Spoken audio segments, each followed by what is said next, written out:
Pemirsa, perbincangan kembali kami lanjutkan. Bu Wiwi menyambung pada pernyataan dari Presiden Prabowo yang kemudian mendorong kepala daerah untuk lebih berorientasi pada pelayanan masyarakat. Ini bagaimana tanggapannya? Apa yang kemudian harus dilakukan oleh pemerintah pusat dan juga daerah ketika kemudian itu tujuannya ingin dicapai? Iya, ketika kita mengesahkan waktu itu ya, tahun 1999 dengan Undang-Undang Pemerintahan Daerah gitu ya, segera setelah tumbangnya pemerintahan Orde Baru, maka di situ dimulai kebijakan desentralisasi dan otonomi daerah. Dan ketika otonomi daerah itu diberikan, itu menjadi kebijakan dan dilaksanakan oleh daerah, sebetulnya diikuti oleh undang-undang tentang partisipasi publik dan undang-undang tentang pelayanan publik setelah itu. Itu artinya apa? Jelas sekali adalah para kepala daerah yang dipilih langsung dari rakyat oleh rakyat untuk rakyat tadi itu adalah menjadi pelayan rakyat gitu. Itu. Lah tentu menjadi pelayan itu dia harus memberdayakan. Lalu tadi yang saya sebutkan sebagai pelayanan dasar itu harus menonjol pendidikan, kesehatan, dan ujung-ujungnya adalah memang obsesinya dari Pak Presiden Prabowo itu bagaimana dia melihatnya secara visioner gitu ya, katakan ya.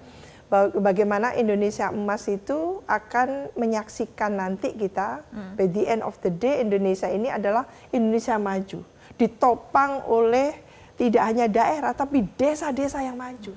Maka disebutkan di Astacitanya itu, gitu kan, harus maju gitu.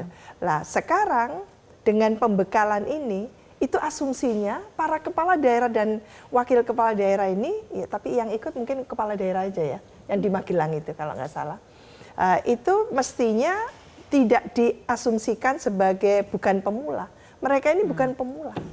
Jadi diasumsikan mereka ini sudah mengetahui what to do, what should do kan gitu. Apa yang harus dilakukan, apa yang harus dijadikan kebijakan, apalagi sudah punya visi misi dan visi misi itu coba diselaraskan dengan visi misi besar dari pemerintahan baru.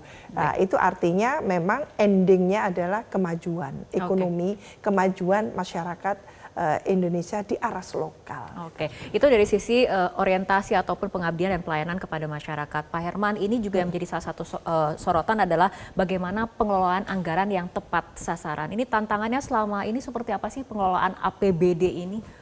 Ya, sebetulnya kalau kita lihat dari tahun ke tahun ya, yang muncul atau yang menjadi wacana di level nasional itu kan misalnya soal serapan anggaran daerah yang menumpuk di akhir tahun gitu ya. Coba lihat nanti bulan September, Oktober, November, Desember itu Bu Menteri atau Menteri Keuangan atau Menteri Dalam Negeri bahkan Presiden sendiri menyampaikan keluhan itu. Tetapi pusat juga lupa gitu ya, karena ada kontribusi pusat juga dalam proses pengelolaan keuangan daerah. Kenapa? Misalnya, saya angkat contoh lebih teknis ya Prof. Wiwi ya. Perda APBD itu kan Desember ya, harapannya. Juklak-juklik teknis dari pemerintah pusat itu mestinya kalau mau langsung dieksekusi itu Januari, Februari paling lambat itu sudah disampaikan kepada pemerintah daerah. Ini kan enggak. Bahkan juklak-juklik teks itu bisa sampai di bulan Mei gitu ya. Sehingga kita tahu proses pelelangan pengadaan barang dan jasa juga pasti molor. Itu yang dikontribusi oleh pemerintah pusat gitu ya. Kemudian yang kedua persoalannya adalah kita selalu menggaungkan soal money follow program gitu ya. Artinya asumsinya kita harus punya program prioritas katakanlah apakah 1, 2 atau 5 yang mana dengan APBD yang cukup terbatas ini diarahkan kepada program-program prioritas ini. Ini kan enggak ya. Kalau kita lihat dinas itu ada 20-an bahkan 30-an gitu ya. Jumlah urusan pemerintahan daerah itu ada 33 ya Prof ya, 32 gitu ya. Dan pemerintah daerah meskipun sudah ada pembagian urusan wajib dengan urusan pilihan, dalam implementasinya merasa wajib dijalankan semua gitu ya. Ada 32 urusan itu sehingga tidak heran dana yang sudah terbatas itu akhirnya tidak efektif efisien untuk mengejar apa yang menjadi visi misinya dia sendiri gitu ya. Karena itu kita juga berharap besok di Magelang gitu ya soal money follow program ini benar-benar menjadi topik utama juga gitu ya. Karena ada isu efisiensi tadi, kemudian ada isu soal keterbatasan fiskal yang dihadapi oleh teman-teman di pemerintah daerah gitu ya. Kemudian yang kedua, mungkin ditambahkan yang pilihan sama wajib tadi. Kadang-kadang daerah tertentu belum tentu itu pilihan. Itu pilihan tapi wajib ternyata. Karena karakteristik demografi, terus topografinya, terus potensi daerah itu kan beda-beda. Nah itu nggak bisa politik penceragaman memang. Betul. Jadi itu yang mungkin Betul, potensi. misalnya sektor kelautan perikanan gitu ya. iya. Mungkin untuk konteks daerah-daerah yang mayoritas wilayahnya itu berbentuk daratan, ini urusan yang bukan urusan wajib gitu ya. Tetapi untuk daerah-daerah kepulauan, ini mestinya menjadi urusan wajib. Tapi itu kita bicara dalam kerangka kebijakan makro di level nasional gitu ya. Tetapi di daerah, itu yang kita selalu dorong sebetulnya. Mereka punya APBD tadi dari Pak Situbondo bagus dia 2 triliun gitu ya. Ada yang cuma 1,1 triliun gitu ya. Dari 1 triliun itu 900 miliarnya dari pemerintah pusat. Nah, dalam konteks seperti ini ya money flow program ini yang mesti menjadi perhatian dari pemerintah daerah. Jangan sampai ini juga menjadi awasan kita ya. Jangan sampai dia juga mengikuti contoh yang dibuat oleh pemerintah pusat gitu ya. Pusat membuat kabinet gemuk, akhirnya anggaran nggak mencukupi, dibuatlah efisiensi dengan segala macam gitu ya. Ini tidak kita harapkan nanti di pemerintah daerah, Mbak. Gitu. Oke, baik, kembali ke Prof. Wiwi mengenai kebijakan daerah itu sendiri, prioritas dalam menyusun kebijakan daerah ini seperti apa? Berbasis kebijakan nasional atau bagaimana? Iya, kan tadi itu sudah diawali bahwa Indonesia itu majemuk. Masyarakat Indonesia majemuk.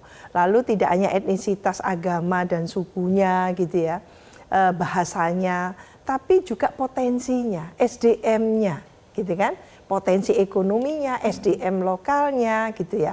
Lalu kondisi gitu ya, daerah itu, apakah tadi itu yang masa iya pegunungan harus ada dinas kelautan kan gitu. Nah ini yang tidak boleh diucapkan seperti itu. Jadi di level kebijakan NSPK yang dibuat oleh Kementerian Dalam Negeri itu sudah mulai dengan perspektif yang bottom up, melihat gitu ya. Jadi mengapa memang sudah bagus ya sekarang kita punya asimetri. Otsus untuk Aceh, Otsus untuk Papua gitu ya. Istimewa untuk Yogyakarta, lalu di sini otonomi khusus DKI gitu ya. DKI Jakarta itu satu contoh bagus, tapi secara lebihnya sebagian besar itu belum diberikan satu pemahaman yang seperti itu, sehingga kebijakan itu kalau memang di satu kabupaten atau kota gitu tidak perlu punya dinas-dinas yang seperti pada umumnya, ya sudah nggak apa-apa, ramping aja kan gitu. Tidak perlu digemukkan ada dinas lautan, dinas hutan, padahal dia nggak punya hutan kan gitu. Jadi aneh-aneh kan gitu. Lah ini yang mungkin perlu lebih rasional lagi membuat satu kebijakan itu, sehingga proses bottom up, kondisi lokal daerah itu dipertimbangkan secara seksama dalam satu kebijakan yang nanti keluar dalam undang-undang. Karena daerah-daerah itu akan mengacu terus ke undang-undang. Tapi yang menjadi concern kita ya, kebetulan kita juga ikut dalam memproses waktu itu undang-undang pemerintahan daerah, undang-undang desa gitu ya, pilkada juga gitu ya. Yang kita concern itu bagaimana kita pada saatnya membuat roadmap agar daerah-daerah ini tidak tergantung lagi pada pusat. Ketergantungannya agak berlebihan, apalagi daerah perbatasan. Nah ini yang akan menjadi pekerjaan rumah pemerintah nasional untuk memikirkan itu, gitu loh. Itu sangat ini ya, perbatasan ini kan wajah kita dengan daerah luar, negara luar kan gitu. Ini yang juga harus diutamakan ya di eranya Pak Prabowo, yang saya yakin Pak Prabowo paham banget gitu ya tentang bagaimana menjaga pertahanan keamanan kita itu. Oke, Prof. Wiwi dan juga Pak Herman, kita akan lanjutkan perbincangan, tapi kita ikuti informasi berikut ini.